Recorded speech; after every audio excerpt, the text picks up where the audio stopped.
All right, guys, this is the Dreyoo grill brush and scraper, but it's not just that. It's a 5-in-1 tool.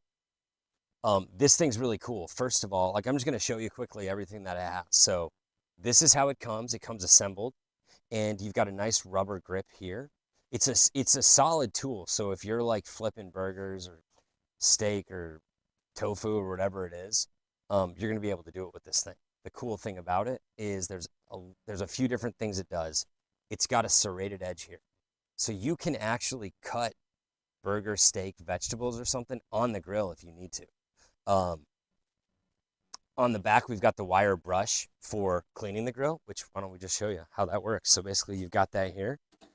All you do, and our grill is relatively clean, but you can see the versatility of this.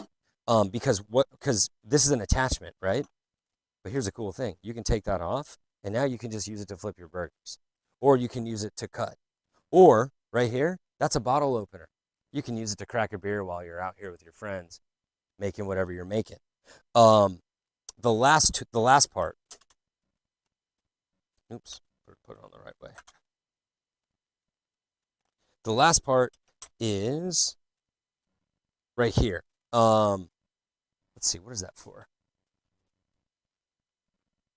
That's just another aspect of the grill scraping. So like if you're scraping maybe some meat or something like that, this really fits with the with it in there and allows you to scrape. Oh, there you go. So you've got 1, 2, 3, 4, and 5. This is a great gift for dad. Get it for him.